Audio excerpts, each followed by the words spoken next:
بعرف إنه هذا السؤال وهذه الفرضية معظم الناس ما بيحبوا يسمعوه ولا يسمعوها. لو كانت الليلة هي آخر ليلة في حياتك ماذا كنت ستفعل؟ لو كانت هاي الساعات هي آخر الساعات في حياتك أو حياتك ماذا كنت ستفعل؟ معظم الناس بيكرهوا يفكروا بهذا السؤال وبيتجنبوا التفكير فيه وما بيطيقوا اللي بيضل ينق عليه زي ما أنا معكو هسا. أكيد مش طايقيني.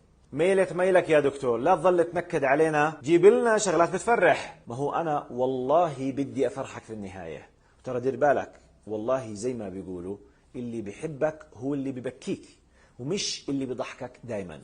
الغالبية الساحقة من الناس راح يكون جوابهم على السؤال طبعا راح أصلي وأبقى ساجد حتى تخرج روحي، أو راح أروح مباشرة أعتذر من أمي وأقبل أقدامها، أو راح أرجع الحقوق لأصحابها. ترى أنا سألت هذا السؤال عبر برنامج إذاعي لمستمعين عددهم ما بين النصف مليون للمليون، ومعظم إجاباتهم تركزت على الإجابة الأولى والثانية اللي هي الصلاة والاعتذار من الوالدة. المضحك المبكي في الموضوع إنه ما دام إنك مدرك لهاي الحقيقة يا أخي ويا أختي إيش عم تستنى؟ يعني بالعربي ماذا تنتظر؟ العجيب في الموضوع إنه بنتهرب من أعظم حقيقة في الدنيا وهي الموت. لحظة يا شيخ لو سمحت، أعظم حقيقة في الدنيا هي وجود الله ومش الموت. راح أقول له كلامك صح، لكن الواقع أنه هناك ملايين البشر ممن ينكر وجود الله تعالى والعياذ بالله، لكن لا أحد يستطيع إنكار حقيقة الموت بغض النظر عن تصوراتهم لما بعد الموت. لكن لا أحد، لا مسلم ولا يهودي ولا مسيحي ولا شيوعي ولا هندوسي ولا بوذي بيقدر يقول لك إنه ما في موت.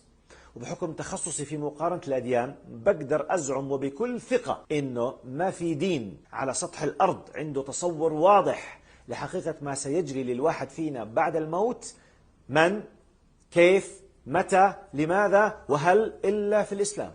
لذلك المسلم الحق يفترض أنه ما يخاف من هذا السؤال. أي سؤال يا شيخ؟ سؤال ماذا كنت ستفعل لو كانت هذه الساعات هي آخر ساعات حياتك؟ ترى أكون صريح معكم، المشكلة الحقيقية لما نبحش يعني نحفر في الأعماق مش في ذات الموت. لا يا أخوي لا، خلينا صريحين، المشكلة الحقيقية هي بسبب إدراكنا لما سيجري بعد الموت. صح؟